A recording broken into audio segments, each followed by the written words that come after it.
그런즉 이 일에 대하여 우리가 무슨 말 하리요? 만일 하나님이 우리를 위하시면 누가 우리를 대적하리요?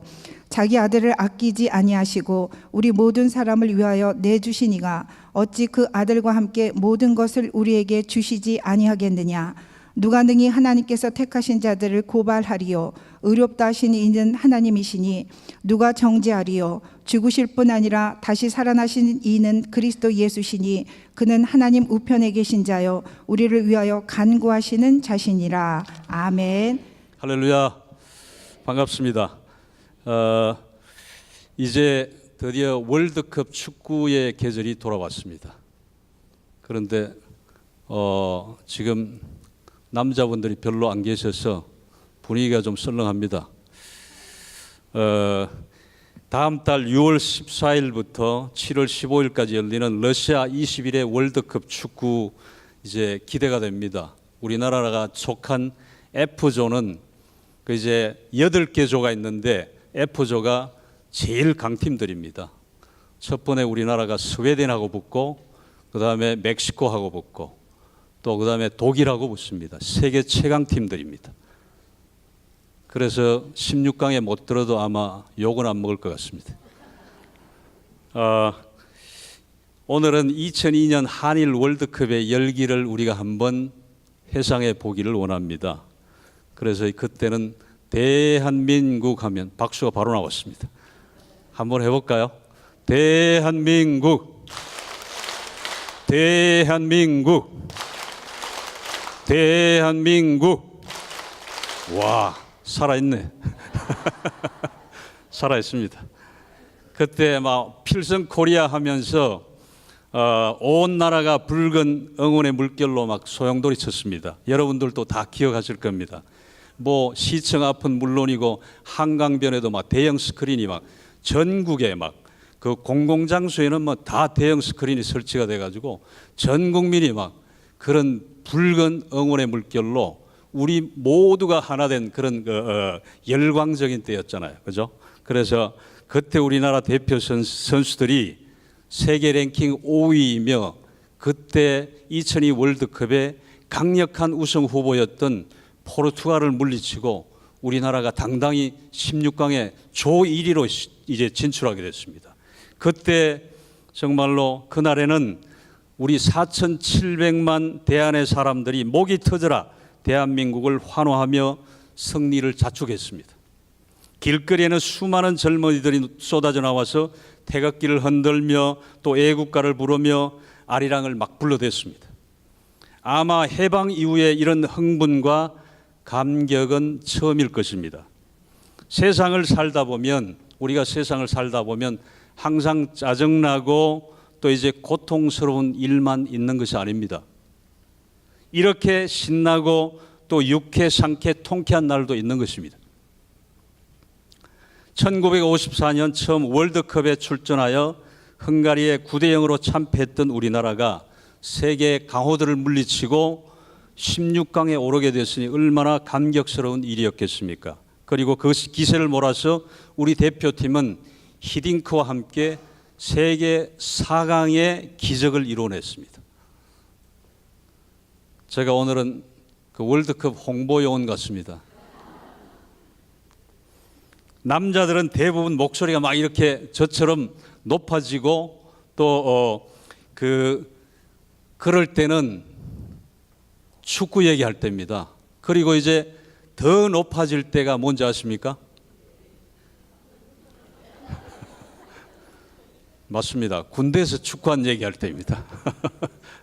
그런데 우리 여자분들은 어떨 때 목소리가 높아집니까?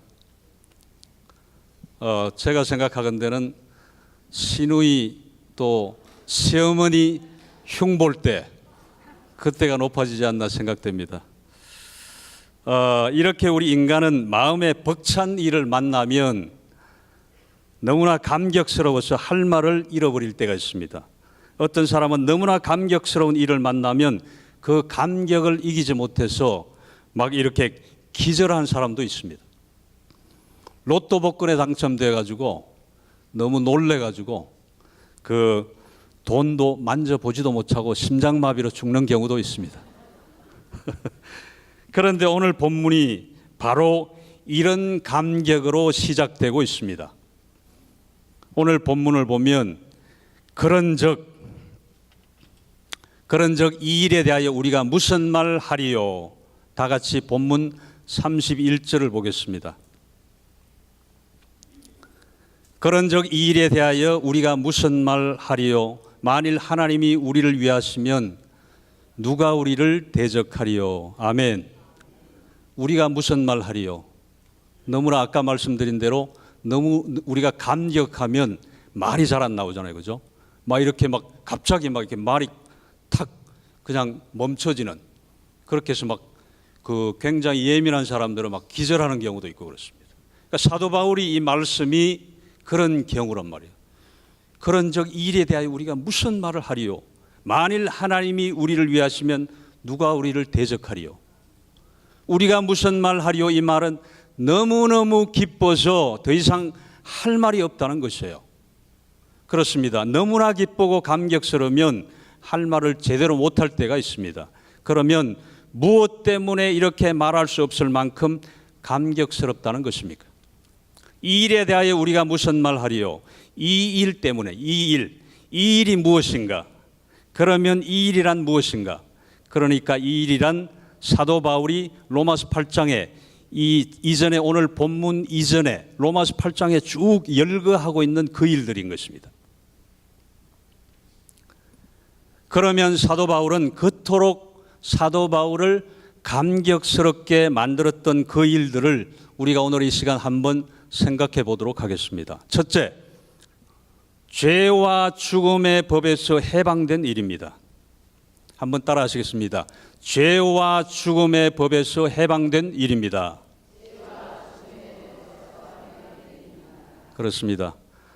사도 바울은 로마서 8장에서 죄와 사망의 법에서 해방된 일에 대하여 이렇게 말씀합니다. 8장 2절입니다.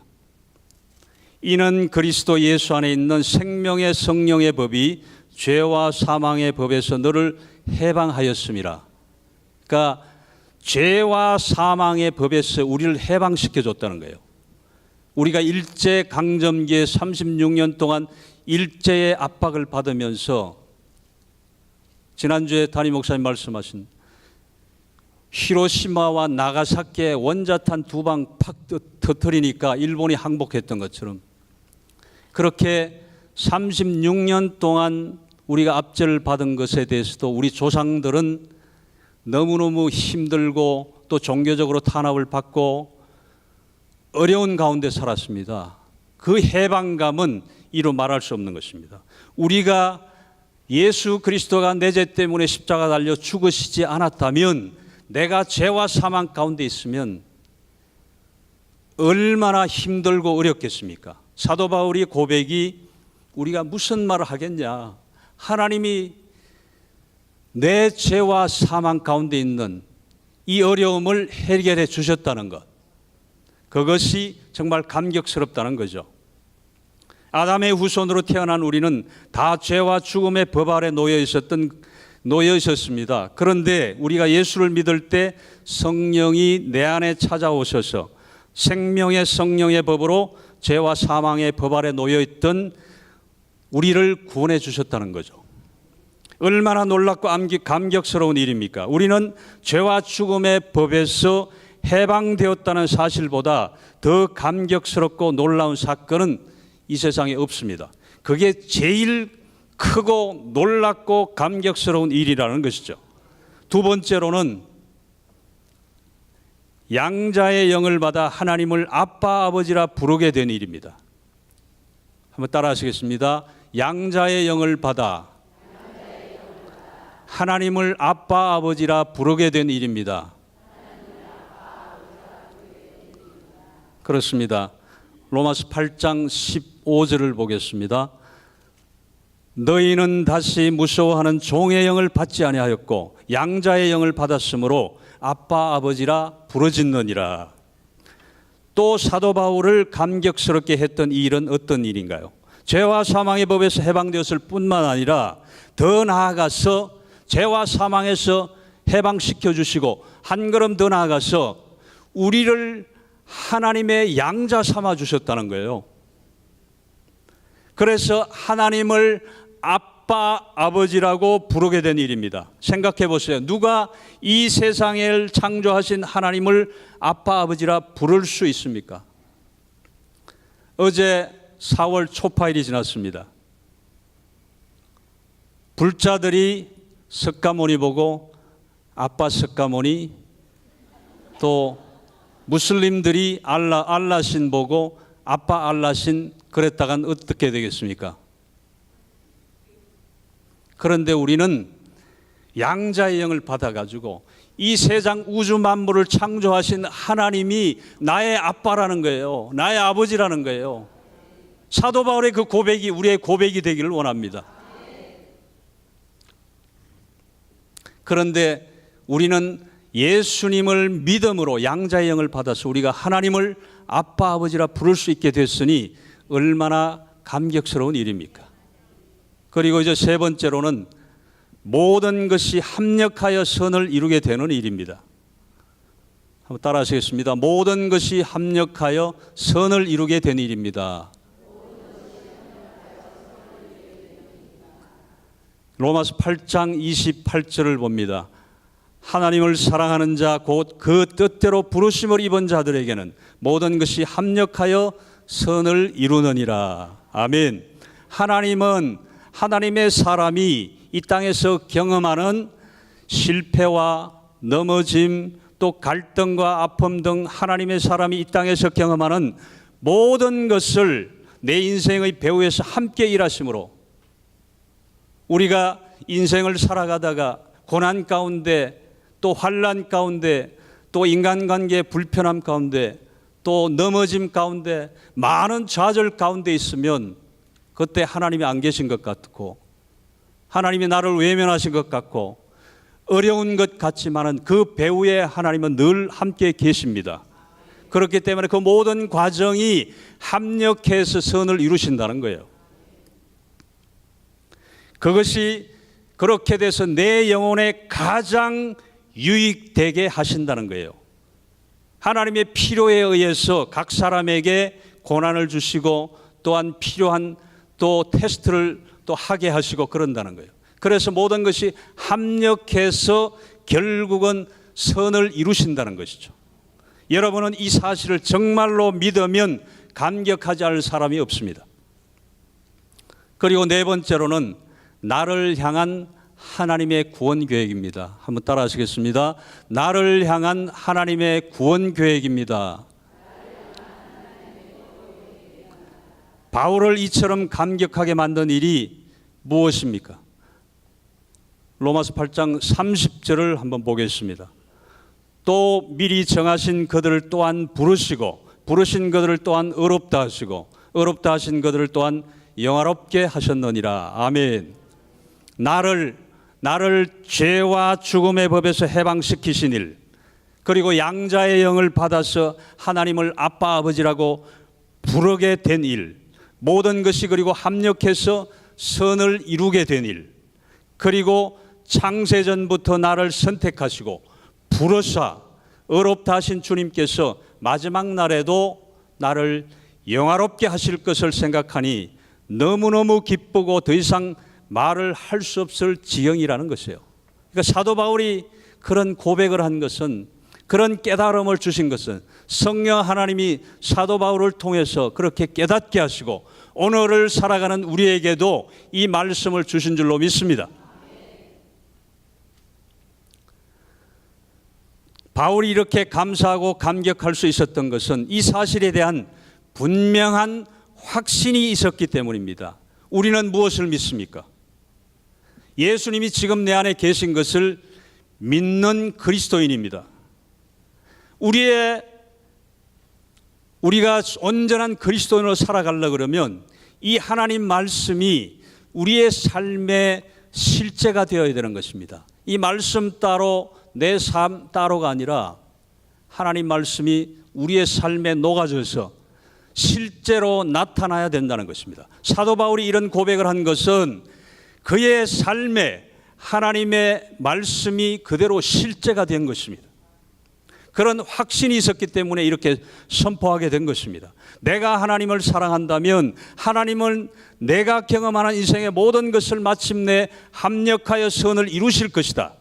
하나님이 창세전에 나를 선택하시고 나를 부르사 나를 의롭게 하셨다면 그분이 마침내 나를 영화롭게 하실 것이다.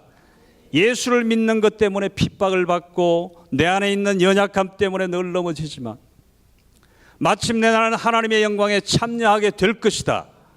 바울에게는 이와 같은 분명한 확신이 있었습니다. 그래서 사도 바울은 감격했던 것입니다. 그래서 자신의 확신을 선포하기 시작한 것입니다. 그러니까 마음에 확신이 있어야 우리는 선포할 수 있는 거예요. 유대인들은요, 회당에서나 도서관에서도 우리처럼 조용하지 않답니다. 그러니까 우리하고 문화가 좀 물론 차이가 있는데, 유대인들은 모세오경을 그대로 다 외지 않습니까? 외워서 시편이라든지 그런 부분도 외워서 계속 말하는 거예요. 계속 고백을 하는 거예요. 자기 고백을 계속하고 그 다음에 두 사람끼리도 하고 주고받고 막 하는 거예요. 우리도 그럴 필요가 있다고 생각을 합니다. 집에서나 사무실에서나 교회에서도 마찬가지입니다. 화장실에서도 내가 말씀을 그대로 막 선포하고 얘기하고 막 고백하고 막 이렇게 하는 것이 이상할 게 없습니다. 유대인들은 그렇게 한다고 그래요.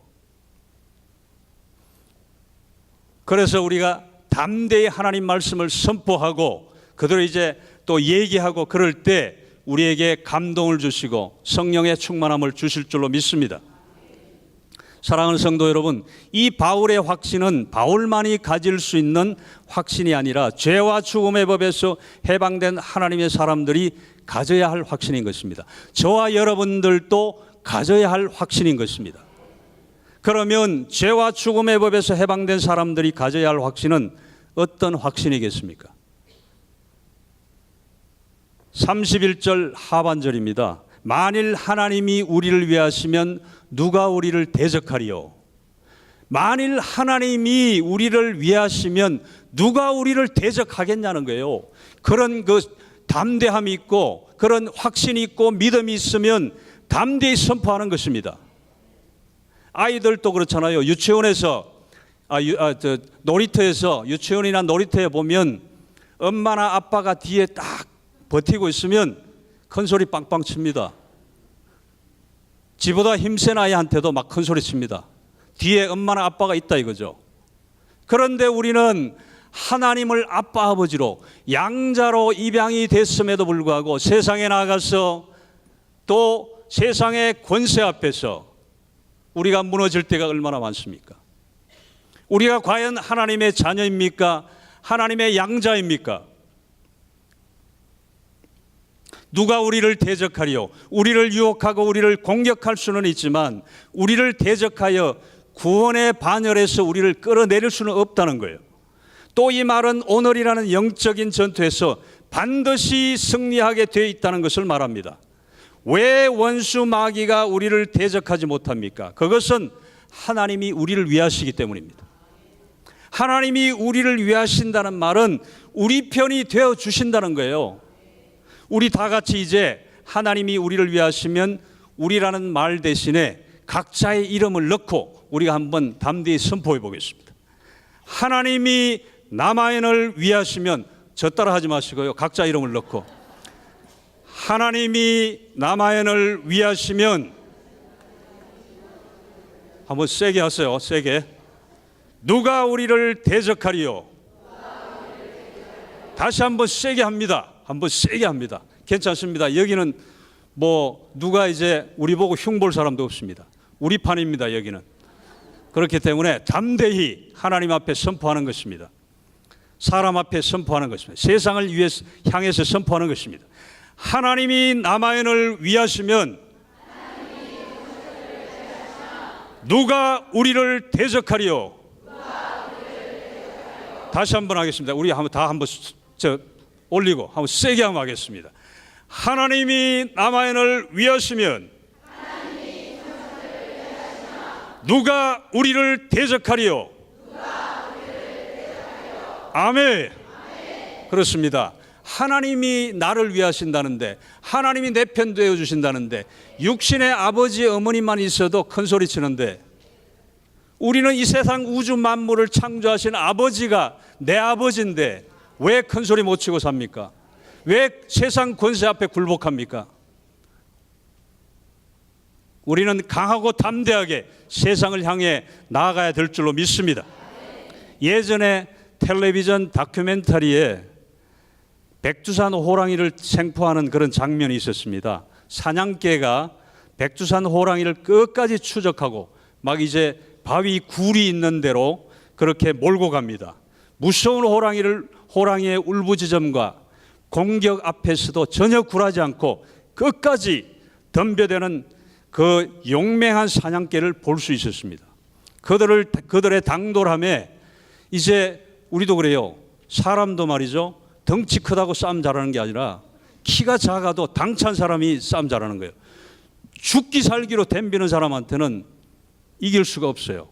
사냥개가요, 호랑이에 비하면 뭐 육신의 그러니까 몸뚱아리 크기는 비교가 안 되잖아요.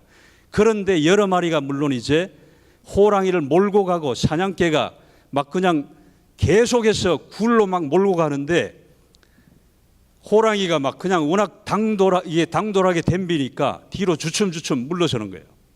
그래서 이제 불타는 듯한 그런 눈동자, 호랑이가 말이죠.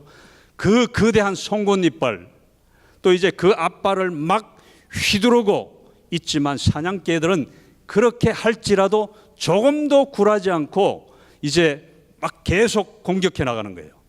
여러분, 어찌 개가 호랑이 앞에서 대들 수 있겠습니까? 안 되잖아요, 그죠? 잽이 안 되는데 그것은 바로 그 뒤에 있는 어떤 맹수라도 이제 제압할 수 있는 포수가 총을 딱 들고 있는 거예요. 사냥개는 그걸 알기 때문에 죽기 살기로 덤비는 거예요. 우리도 마찬가지입니다.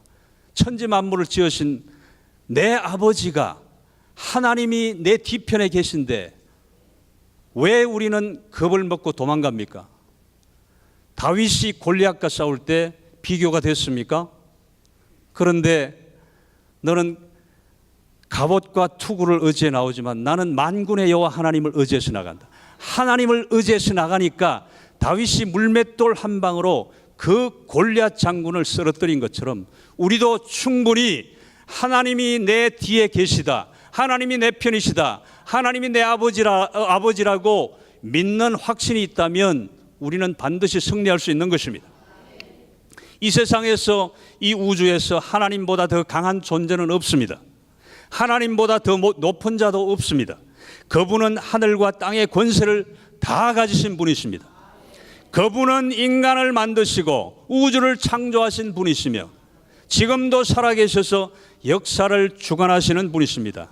그런데 그 하나님이 내 편이십니다. 그 하나님이 바로 나의 하나님이시라는 거예요.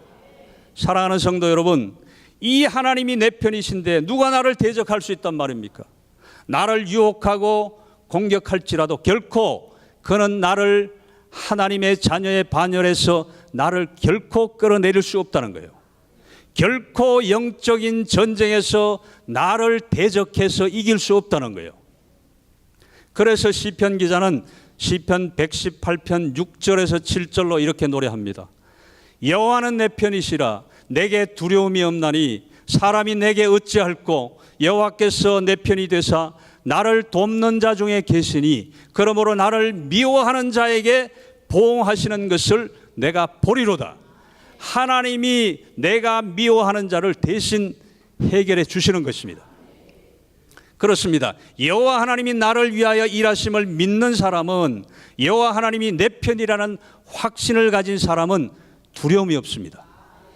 다윗도 시편 23편에서 내가 사망의 엄침한 골짜기를 다닐지라도 해를 두려워하지 않는 것은 주께서 나와 함께 하심이라, 그렇게 고백합니다. 사랑하는 성도 여러분, 어떤 불행이 우리 인생에 엄습해 올지라도, 누가 우리를 대적해 온다 할지라도 하늘과 땅의 권세를 가지신 주님께서 내 편이심을 믿는 사람은 결코 두려워하지 않습니다. 우리가 두려워하는 많은 이유 중에 하나가 나 혼자라는 생각 때문입니다. 나 혼자라는 생각을 자꾸 하게 되는 것이에요.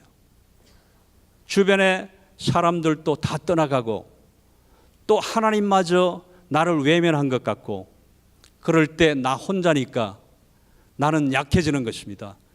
그러면 안 되는 것입니다. 내가 힘들고 어려울 때나 기쁠 때나 언제나 하나님은 내 편에 계시는 것입니다. 내 뒤에 계시는 것입니다. 그렇기 때문에 절대로 그런 생각을 하셔서는 안 된다는 것이죠. 우리는 결코 혼자가 아닙니다. 전능하신 하나님이 내 편이십니다. 왕 중의 왕이신 그분이 여러분을 위해 일하고 계십니다. 그러므로 두려워하지 마십시오.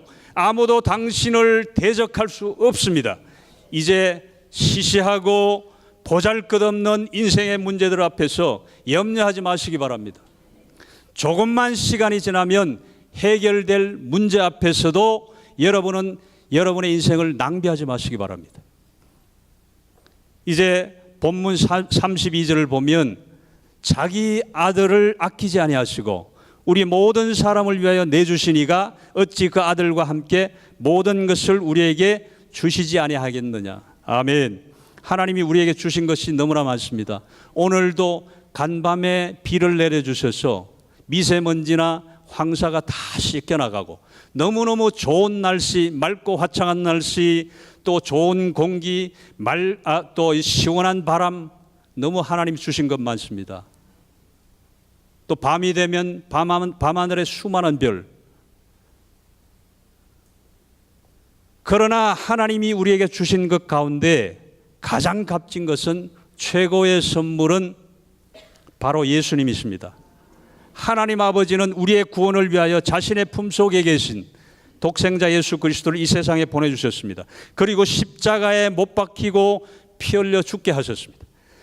물론 우리의 죄 때문이지만 사실 하나님 아버지께서 자기 아들을 죽이신 것입니다. 우리의 죄 때문에 하나밖에 없는 자기 아들을 십자가에서 죽이신 거라는 거예요. 아들을 죽이면서까지 우리를 사랑하신 그 하나님이 모든 것을 은사로 주시지 않겠느냐고요. 그러니까 하나밖에 없는 아들까지 우리의 죄 때문에 주셨는데 각종 은사를 여러분에게 주시지 않겠느냐 말이죠. 여기서 은사는 선물을 말합니다. 그러니까 선물을 주시지 않겠느냐. 좀 더 구체적으로 말하면 우리의 구원에 필요한 모든 것을 주시지 않겠느냐. 그러면 여기서 모든 것은 무엇을 말합니까? 모든 것이 합력하여 선을 이루는 데 있어서 필요한 모든 것을 말합니다. 모든 것. 선을 이루는 데 있어서 필요한 모든 것을 우리에게 주시겠다는 거예요. 그러니까 제한적이 아니고 모든 것이에요. 모든 것. 모든 것을 하나님이 우리에게 주시겠다고 약속하신 것입니다. 그래서 우리는 기도하다가 어떤 때는 기도가 응답되면 하나님은 이것을 주시고 왜 다른 것은 안 주시는가? 이렇게 해서 하나님은 골라서 주시는 하나님으로 우리가 잘못 오해할 수 있습니다. 그런데 하나님은 우리에게 필요한 은사, 우리에게 필요한 세상에 살아가는 데 필요한 모든 것을 주시겠다고 약속하셨다는 거예요. 성경을 보시면 하나님이 우리에게 주시겠다고 약속하신 것들이 너무너무 많습니다. 약속하신 것들 가운데는 우리의 건강도 있고 물질도 있고 또 지혜도 있습니다. 성령의 9가지 열매도 있습니다. 전도할 수 있는 능력도 있습니다. 그리고 방언도 있고 평안도 있고 위로도 있고 병을 고치는 능력도, 예언의 은사도 있습니다. 그러니까 하나님의 뜻을 이루시는 데 있어서 필요한 것이라면 반드시 주시겠다는 거예요. 내 필요한 것에만 국한된 것은 안 주실지 몰라도 하나님의 뜻을 이루어 가는데 필요한 것은 다 주신다는 거예요. 그래서 다음 주 월요일부터 있을 우리 충계봉송회 영적인 것을 사모하는 여러분 되시길 바랍니다.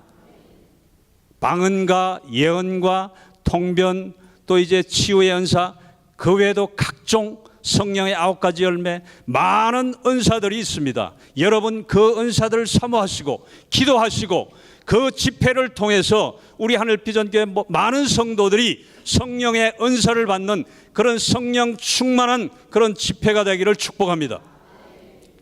그러면 누가 이 약속된 모든 것을 받아 누립니까? 기도하는 자입니다. 하나님은 기도라는 통로를 통해서 이 약속된 것을 우리에게 주십니다. 그래서 주님은 야고보서 4장 2절에서 너희가 얻지 못하면 구하지 아니함이라고 했습니다. 그러니까 너희가 얻지 못하면 구하지 아니함이요라고. 우리가 구하지 아니하기 때문에 못 받는 것이에요.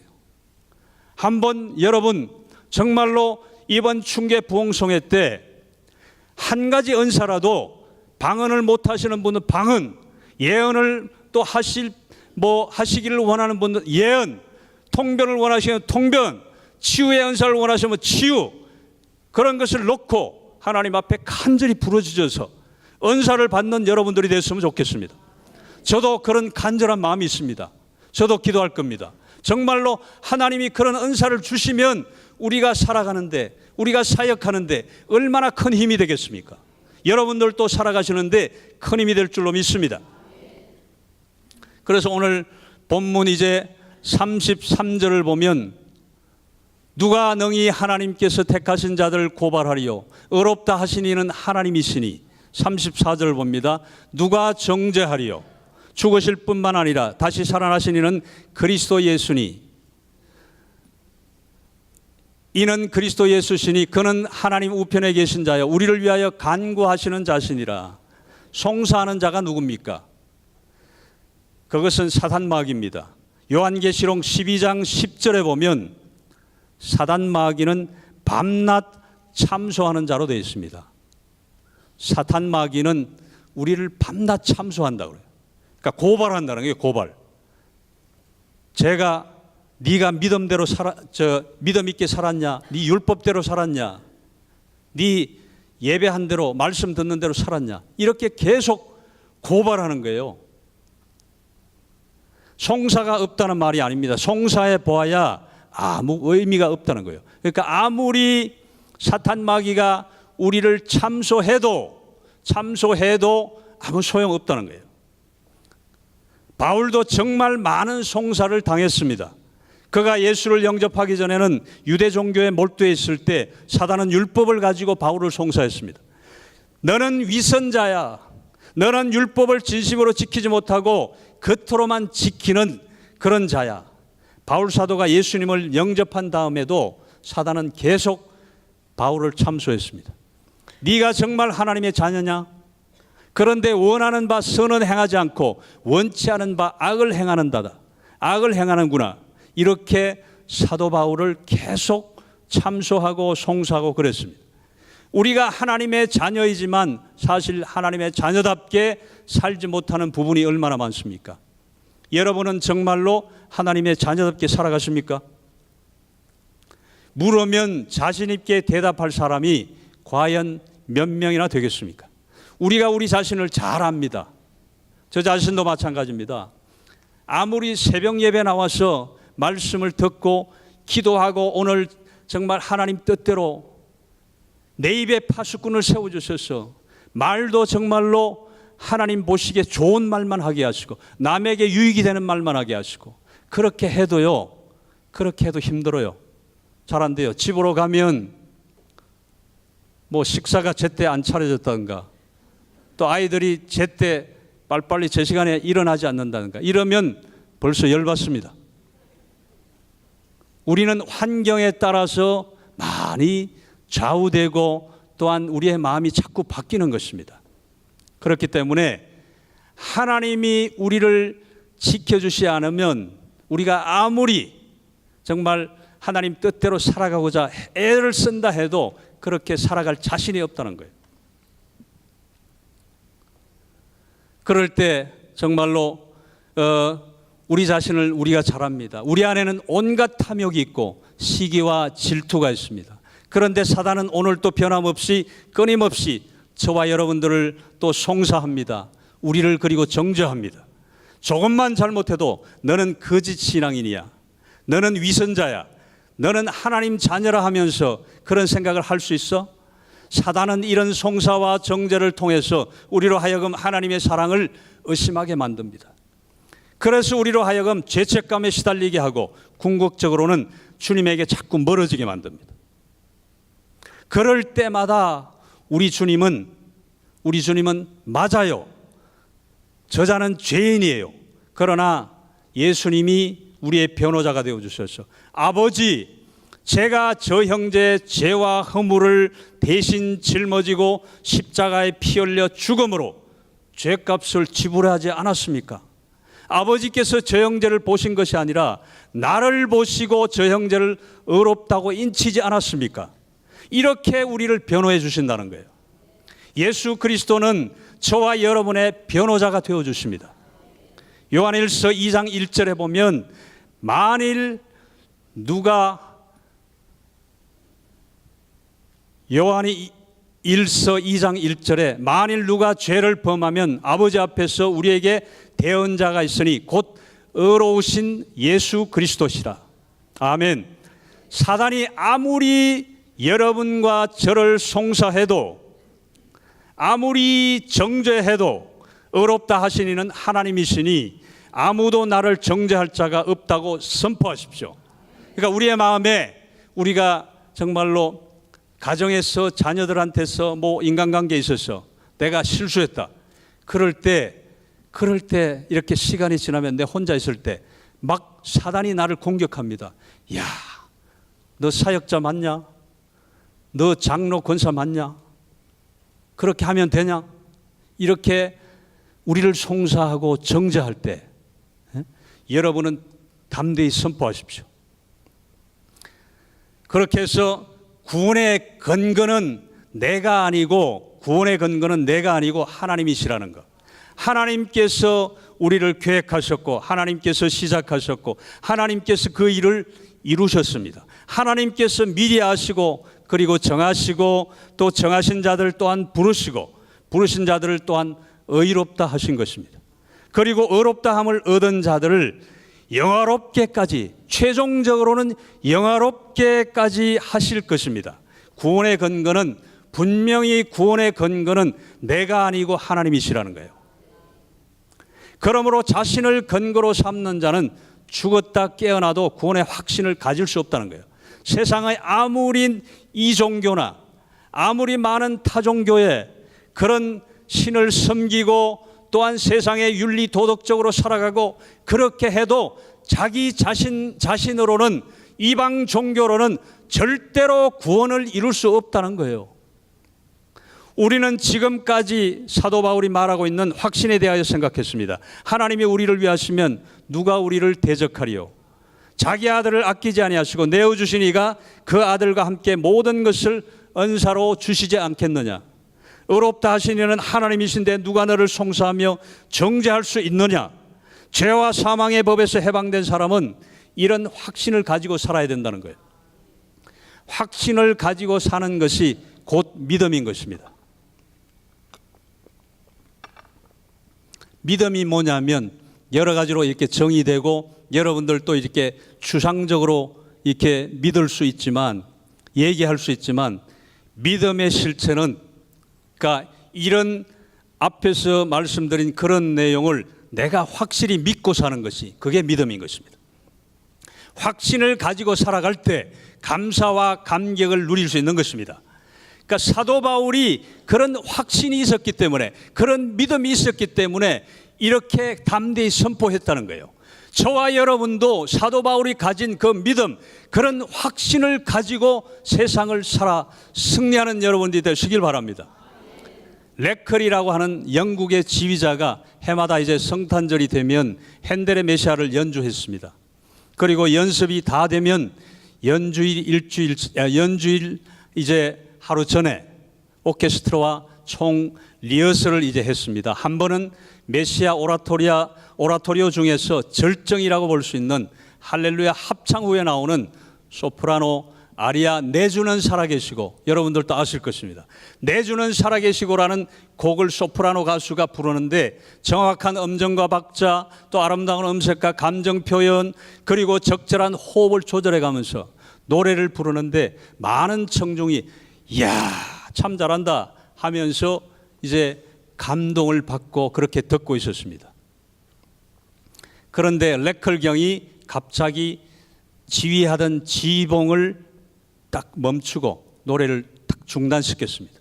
노래 부르던 사람은 말할 것도 없고 오케스트라 단원들 또 심지어 관중들까지도 깜짝 놀라며 의심스러운 눈초리로 서로 이렇게 막 마주 보았습니다. 그때 레클경이 소프라노 가수에게 당신은 정말로 내 주가 살아계신 것을 믿습니까? 그때 이 가수가 그런 것을 생각이나 했겠습니까? 이제 자기 자신은 음악적으로 이제 여러 가지 감정과 기교와 모든 것을 총동원해서 아름답게 그 내주는 살아계시고라는 그 곡을 멋있게 부르는 것입니다. 그랬을 때 갑자기 레클경이 내주는 살아계시고라는 것을 당신은 믿고 이 노래를 부르느냐는 것이죠. 그렇게 물었을 때 그 가수는 깜짝 놀라고 또 이제 그 가수는 음정, 음색, 호흡, 박자, 감정 같은 것은 생각할 여지도 없이 하나님 보좌 우편에 계신 주님을 바라보며 노래를 불렀습니다. 그렇게 했을 때 하나님 보좌 우편에 계신 주님을 바라보며 내주는 살아계시고를 이렇게 부를 때는 음악적으로 보면 음정, 박자, 뭐 여러 가지 호흡 모든 것이 잘 안 맞을 수 있었어요. 그렇지만 더 감동적인 그런 노래가 되었다는 것이죠. 내주는 살아계시고 이 노래를 듣고 많은 청중들이 아까는 참 잘한다고 생각하며 노래를 들었는데 이번에는 너무너무 감격스러워서 눈물을 줄줄 흘리면서 들었다고 합니다. 꼭 같은 사람이 꼭 같은 노래를 불러도 우리도 마찬가지입니다.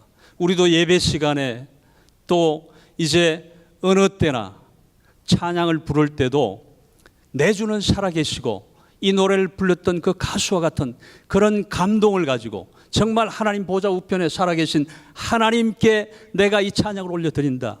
그런 감동으로 부르면 우리는 마음의 감동을 받지 않을 수가 없는 것입니다. 감사하지 않을 수 없는 것입니다. 감격하지 않을 수 없는 것입니다. 꼭 같은 사람이 꼭 같은 노래를 불러도 확신을 가지고 부르는 노래가 이처럼 감동을 준다는 거예요. 확신에는 힘이 있습니다. 모든 고통도 절망도 확신이 있으면 우리는 딛고 일어설 수 있습니다. 사랑하는 성도 여러분, 다른 아무 피조물이라도 그 어떤 것도 우리 주 예수 그리스도 안에 있는 하나님의 사랑에서 우리를 이렇게 떼어놓을 수 없다는 거예요. 그렇게 할 수 없다는 거예요. 그러므로 하나님께서 예수 그리스도 안에서 우리를 사랑하시며 어제나 오늘이라 영원토록 함께 하신다는 것을 믿고 확신하는 여러분 되시기를 주님의 이름으로 축원합니다.